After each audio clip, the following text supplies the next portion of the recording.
अस्सलाम वालेकुम। मुझे डॉक्टर हारून कहते हैं। मैं एक फैमिली फिजिशियन हूँ। इस हैसियत से पिछले 30 साल से काम कर रहा हूँ। नाज़रीन, आमतौर पर सब्ज़ी के बारे में ये तासुर पाया जाता है कि सब्ज़ियाँ ब्लड शुगर को नहीं बढ़ाती हैं क्योंकि इनके अंदर फ़ाइबर होता है। ये बात किसी हद तक ठीक है, लेकिन बाज़ सब्ज़ियों में, बल्कि अक्सर सब्ज़ियों में स्टार्च बहुत ज़्यादा होता है। जैसे आलू है, जैसे चुकंदर है और जैसे मटर है। इनको अगर आप पकाते हैं तो चूँकि इनका ग्लाइसेमिक इंडेक्स ज़्यादा होता है तो ये ब्लड शुगर बढ़ा सकती हैं। मगर इसके साथ साथ बहुत से ऐसी बेहतरीन सब्ज़ियाँ हैं जो कि जिनका हम आज ज़िक्र करेंगे, वो ब्लड शुगर नहीं बढ़ाती हैं। बल्कि इसके साथ साथ वो न सिर्फ ब्लड शुगर नहीं बढ़ाती बल्कि वो फास्टिंग ग्लूकोज को कम करती हैं, और जो 3 महीने का टेस्ट होता है जिसको HbA1c कहते हैं, उसकी मिकदार को भी ये कम करती हैं। उसमें सबसे पहली सब्ज़ी जो है वो करेला है। नाज़रीन, करेला जो है वो बहुत बेहतरीन सब्ज़ी है। इसमें सालुबल और इनसालुबल फ़ाइबर दोनों होता है। इसके साथ साथ इसके अंदर बहुत से अल्कलॉइड होते हैं जो कि बिल्कुल इंसुलिन की तरह काम करते हैं। इसके अलावा इसमें कुछ फाइटोन्यूट्रिएंट्स भी होते हैं जिनमें एक जेरेंटिन है और एक पॉलीपेप्टाइड बी है। इसके अलावा ये जो मसल के अंदर GLUT4 प्रोटीन होती है उसकी मिकदार को बढ़ा देते हैं, जिसकी वजह से ग्लूकोज बहुत ज़्यादा जो है वो मसल्स में एब्जॉर्ब होता है और वहाँ यूज़ हो जाता है।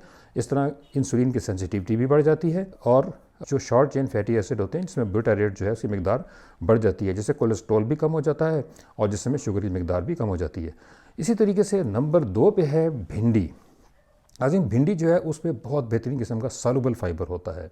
सॉल्युबल फ़ाइबर जो है ये न सिर्फ ये कि ग्लूकोज की मिकदार को जिस्म में कम करता है, बल्कि इसके साथ साथ ये जो बैड कोलेस्ट्रॉल है उसकी मिकदार को भी कम करता है, और वो हार्मोन जो कि भूख को कम करते हैं, जिनमें GLP-1 है और PYY है, उनकी मिकदार को बढ़ाते हैं, जिससे भूख भी कम हो जाती है। इसके साथ साथ ये एक लेयर बनाता है पूरी इंटेस्टाइन में, जो छोटी आंत होती है उसके साथ एक लेयर बनाते हैं, जिसकी वजह से शुगर जो है वो कम एब्जॉर्ब होती है। अगर गैस्ट्रिक एम्पटिंग को ये स्लो करता है, यानी कि खुराक ज़्यादा तेज़ी से हजम नहीं होती। इसके अंदर काफ़ी सारे पॉलीफिनॉल्स होते हैं। इसके साथ साथ इंसुलिन का जो सेंसिटिविटी होती है उसको ये बढ़ा देती है, और जो इंसुलिन की स्पाइक होती है वो बड़ी कम हो जाती है। यानी अगर आप भिंडी खाने के बाद अगर कोई मीठा भी खाएंगे तो उसकी स्पाइक नहीं होगी और शुगर की मिकदार बहुत तेज़ी से नहीं बढ़ेगी, क्योंकि इसमें फ़ाइबर ज़्यादा होता है। नंबर 3 पे है पालक। नाज़रीन, पालक से कौन वाकिफ़ नहीं है। आयरन का बहुत बड़ा सोर्स है। इसमें बहुत सारे बी विटामिन्स होते हैं, इसमें मैग्नीशियम होता है, इसमें सल्फ़र और फास्फोरस भी होता है, और ये नाइट्रस ऑक्साइड की मिकदार को जिसमें बढ़ा देती है, जिसकी वजह से ब्लड प्रेशर भी कंट्रोल में रहता है और खून की नालियाँ जो वो साफ़ रहती हैं, BP कंट्रोल में रहता है, और नाज़रीन फैटी लिवर से भी निजात मिल जाती है, क्योंकि इसके अंदर जो फाइबर होता है वो शॉर्ट चेन फैटी एसिड बनाता है, जिसकी वजह से लिवर में जो फैट होती है वो कम हो जाती है। इसके अलावा ब्लड शुगर की मिकदार बहुत कम रहती है। ये जो भूख को मिटाने वाले हार्मोन्स होते हैं जिनमें GLP-1 है और PYY है, उनकी मिकदार को ये बढ़ा देता है। नंबर 4 पे है मेथी। नाज़रीन, मेथी से कौन वाकिफ़ नहीं है। मेथी जो है वो शुगर को कंट्रोल करने के लिए एक अक्सीर का दर्जा रखती है। इसके अंदर एक फाइटोन्यूट्रिएंट होता है जिसको 4-हाइड्रोक्सी कहते हैं। ये शुगर के लेवल को बहुत कम कर देती है, इंसुलिन की सेंसिटिविटी को ये बढ़ा देती है। इसके साथ लबलबे से जो इंसुलिन की सिक्रीशन होती है वो बहुत बेहतर हो जाती है। ग्लूकोज की जो एब्जॉर्प्शन है मसल्स के अंदर वो बहुत बढ़ जाती है। इसके अलावा फास्टिंग ग्लूकोज जो है वो कम रहती है, और इंसुलिन रेजिस्टेंस जो है, जो कि बहुत अहम है, इंसुलिन रेजिस्टेंस जो है वो भी कम हो जाती है। ग्लूकोज की जो स्पाइक होती है, यानी कि ग्लूकोज जो तेज़ी से बढ़ता है ब्लड में, उसकी मिकदार भी कम हो जाती है। तो इस लिहाज से मेथी बहुत फ़ायदेमंद चीज़ है। नंबर 5 पे है नाज़रीन बंद गोभी। जी हाँ, बंद गोभी से तो तमाम लोग वाकिफ़ हैं। बंद गोभी में एंथ्रोसायनिन जो है वो एक फाइटोन्यूट्रिएंट होता है जो कि ब्लड ग्लूकोज की मिकदार को कम करता है, इंसुलिन की सेंसिटिविटी को ये बहुत बढ़ा देता है। इसके अलावा बीटा सेल जो होते हैं उनकी तादाद को ये बढ़ाता है। इस लिहाज से ये बहुत फ़ायदेमंद चीज़ है। इसके साथ जो जिगर है उसके अंदर सफाई करता है। जिगर के अंदर जो मुख्तलिफ जहर होते हैं उनको ये निकाल देता है, डिटॉक्सिफिकेशन करता है। इसके अलावा जो फ़ैट है लिवर के अंदर उसको भी ये कम करता है, चूँकि ये कुछ शॉर्ट चेन फैटी एसिड भी बनाता है। इसके अलावा ये शुगर की स्पाइक है उसको भी कम करता है, इंसुलिन की सेंसिटिविटी को बढ़ा देता है, और भूख को मिटाने वाला जो हार्मोन है GLP-1 उसकी मिकदार को बढ़ाता है, और भूख को ख़त्म करने वाला जो हार्मोन है उनकी मिकदार को ये ज़्यादा कर देता है। नंबर 6 पे नाज़रीन है फूल गोभी। फूल गोभी से सारे वाकिफ़ हैं, ये नॉन स्टार्ची यानी किसी के साथ स्टार्च नहीं होता। ये इसमें फ़ाइबर की बहुत बड़ी मिकदार होती है, और आमतौर पर इसका फ़ाइबर जो है वो सॉल्युबल फ़ाइबर होता है। सॉल्युबल फ़ाइबर का जैसे मैंने बताया कि इंसुलिन की स्पाइक जो है उसको ये कम करता है, शुगर की स्पाइक को भी बहुत कम कर देता है। इसके अंदर बीटा ग्लूकेन होता है जो कि फ़ाइबर की एक किस्म है, जिसकी वजह से शुगर जो है वो बहुत कम रहती है। इसके अलावा जिसमें जो ऑक्सीडेटिव स्ट्रेस होता है, जिसमें जो कचरा होता है मुख्तलिफ केमिकल रिएक्शन के नतीजे में वो बहुत कम हो जाता है। इसके अलावा जो इंसुलिन की सेंसिटिविटी है उसको ये बहुत बढ़ा देता है। इस लिहाज से फूल गोभी जो है वो बहुत ज़बरदस्त चीज़ है, इसको बाकायदगी से आप इस्तेमाल करें। नाज़रीन, नंबर 7 पे है लौकी। नाज़रीन, लौकी जो है वो एक बहुत लो कार्ब किस्म की सब्ज़ी है। इसके अंदर कार्बोहाइड्रेट्स कम होते हैं, फ़ाइबर बहुत ज़्यादा होता है इसके अंदर भी। लिवर में जो ग्लाइकोजन होता है उसकी मिकदार को बढ़ाता है, यानी कि शुगर को लिवर में स्टोर कर देता है और शुगर को ब्लड में जाने से रोकता है। नाइट्रस ऑक्साइड की मिकदार को बढ़ाता है, जिससे बीपी जो है वो कम रहता है। फैटी लिवर को ये कम कर देता है और इस तरीके से ये इंसुलिन सेंसिटिविटी जो है उसको बहुत बढ़ा देता है। बहुत अच्छी सब्ज़ी है, बस आपने ये ख्याल करना है कि इसके साथ आलू वगैरह को इस्तेमाल नहीं करना, क्योंकि आलू में स्टार्च बहुत ज़्यादा होता है, उसका ग्लाइसेमिक इंडेक्स बहुत ज़्यादा होता है। मुख्तलिफ प्रोटीन के साथ जैसे चिकन है वगैरह या गोश्त वगैरह के साथ पका सकते हैं। नाज़रीन, नंबर 8 पे है गाजर। जी हाँ, गाजर से कौन वाकिफ़ नहीं है, इसकी बहुत ज़्यादा खुसूसियात हैं और इसके बहुत सारे फ़ायदे हैं। नाज़रीन, गाजर जो है वो एक लो ग्लाइसेमिक इंडेक्स वाली सब्ज़ी है।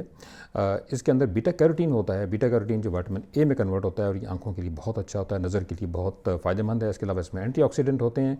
एंटीऑक्सीडेंट की वजह से जिस्म में जो कचरा होता है वो साफ़ रहता है और ऑक्सीडेटिव स्ट्रेस जो है वो कम हो जाता है। इसके अलावा इसमें बहुत सारा फ़ाइबर होता है, जिसमें सॉल्युबल और इनसॉल्युबल दोनों फ़ाइबर होते हैं। इस लिहाज से ये बहुत अच्छा होता है, क्योंकि इससे जो आपकी कॉन्स्टिपेशन है वो भी नहीं होती है और ख़ुराक बहुत तेज़ी से हज़म भी होती है और बहुत तेज़ी से गुज़र जाती है हमारी बड़ी आंत में से, जिसकी वजह से बहुत सारे टॉक्सिन जो हैं वो रिमूव हो जाते हैं। इसके अलावा वज़न कंट्रोल करने के लिए एक बेहतरीन ग़िज़ा है। नाज़रीन, गाजर जो है वो इम्यूनिटी के लिए बहुत अच्छी होती है, क्योंकि इसके अंदर विटामिन ए होता है, तो इम्यूनिटी के लिए ये एक ज़बरदस्त सब्ज़ी है। इसके अलावा ये एंटी इन्फ्लेमेटरी के तौर पे भी काम करती है, यानी सूजन जो है जिस्म में बहुत कम हो जाती है और ऑक्सीडेटिव स्ट्रेस भी कम होता है। इसके अलावा इंसुलिन की जो सेंसिटिविटी है वो बहुत बढ़ जाती है। नाज़रीन, नंबर 9 पे जो आखिरी सब्ज़ी है उसका नाम है ब्रोकोली। जी हाँ, ब्रोकोली जो है आप जिसको हम कह सकते हैं कि ये सब्ज़ रंग की गोभी है, जिसके अंदर एक फाइटोन्यूट्रिएंट होता है जिसको हम सल्फोराफेन कहते हैं। नाज़रीन, सल्फोराफेन जो है वो जो मेटाबॉलिक स्विच होता है, यानी कि जो मेटाबॉलिज्म होता है जिस्म का, उसको बहुत तेज़ कर देता है, जिसकी वजह से वज़न भी कम हो जाता है, ग्लूकोज़ की अब्जॉर्प्शन बहुत बेहतर हो जाती है, इंसुलिन सेंसिटिविटी जो है बढ़ जाती है और इंसुलिन रेजिस्टेंस जो है वो बहुत कम हो जाती है। जो हमारे एनर्जी सेंटर्स हैं जिनको माइटोकॉन्ड्रिया कहते हैं हमारे सेल्स के अंदर, वो बहुत तेज़ी से काम करते हैं। उनके अंदर जो विटामिन अब्जॉर्प्शन है वो बहुत बेहतर हो जाती है, ग्लूकोज अब्जॉर्प्शन बेहतर हो जाती है, कंजम्पशन बेहतर हो जाती है, जिसकी वजह से जिस्म का ग्लूकोज वैसे भी कम रहता है और इंसान डायबिटीज़ से बच जाता है। इसके अलावा इसके अंदर क्रोमियम होता है। क्रोमियम जो है वो इंसुलिन सेंसिटिविटी को बहुत बढ़ाता है और इंसुलिन के रेजिस्टेंस को कम कर देता है। इसके अलावा नाज़रीन, ब्रोकली जो है वो किडनी के लिए बहुत अच्छी होती है। किडनी को ये साफ़ करती है, उसकी डिटॉक्सिफिकेशन करती है, हमारे गुर्दे जो हैं बिल्कुल साफ़ सुथरे रहते हैं और उसके अलावा उनको जो ब्लड सप्लाई है जिस्म के तमाम जो अज़ा हैं उनको वो बहुत बेहतर हो जाती है। नाज़रीन, अब देखना यह है कि हमने ये तमाम सब्ज़ियाँ इस्तेमाल कैसे करनी है। ये याद रखिए कि सब्ज़ियों को बहुत ज़्यादा पकाना नहीं चाहिए, क्योंकि ज़्यादा पकाएंगे तो उससे उनके अंदर जो मुख्तलिफ विटामिन्स होते हैं और मिनरल्स होते हैं वो ज़ाया हो जाते हैं। कोशिश करें कि सिरके का इस्तेमाल थोड़ा सा करें और ज़रूर ऑलिव ऑयल का भी इस्तेमाल करें, इससे इनकी जो अफादियत है वो बहुत बढ़ जाती है। इसके अलावा मुख्तलिफ़ प्रोटीन्स के साथ इनको ऐड कर लें, जैसे अंडा है, अंडे के साथ इसको पका सकते हैं। इसके अलावा दालें हैं मुख्तलिफ़, उनके साथ पकाया जा सकता है, गोश्त है, चिकन है, उनके साथ सब्ज़ियों को पकाएँ और बहुत ज़्यादा मत पकाएं, ताकि इनके अंदर जो मुख्तलिफ मिनरल्स हैं वो विटामिन्स हैं उनकी अफादियत जो है वो बरकरार रहे और वो ज़ाया ना हो। इसके अलावा ये भी कोशिश करें कि जो मुख्तलिफ़ किस्म की स्टार्ची किस्म की फूड्स हैं, जैसे फॉर एग्ज़ाम्पल सफ़ेद आलू है या फ्राइड आलू है, उनके साथ इनको मत पेयर करें, उनके साथ मत इस्तेमाल करें। इसके अलावा चुकंदर है या मटर है या शकरकंदी है, उनके साथ भी इनको पकाने से परहेज़ करें, चूँकि इनका EGL वैल्यू बहुत हाई होती है, इनका जो ग्लाइसेमिक इंडेक्स है वो भी ज़्यादा होता है और ये जिस्म में शुगर की मिकदार को बहुत बढ़ा देते हैं। चुनांचे ये 9 सब्ज़ियाँ नाज़रीन, ये 9 सब्ज़ियाँ अगर आप इस्तेमाल करेंगे तो उससे बड़े बड़े फ़ायदे होंगे। उसमें सबसे पहली फ़ायदा ये होगा कि इंसुलिन रेजिस्टेंस आपकी कम हो जाएगी। उसके बाद आपका जो फैटी लिवर है वो कम हो जाएगा, कोलेस्ट्रॉल जो है वो कम से कम रहेगा, नॉर्मल रहेगा, जो बैड कोलेस्ट्रॉल है वो भी कंट्रोल में रहेगा, ब्लड प्रेशर भी कंट्रोल में रहेगा। इसके अलावा आपकी इम्यूनिटी जो है वो बूस्ट होगी, बहुत बेहतर रहेगी।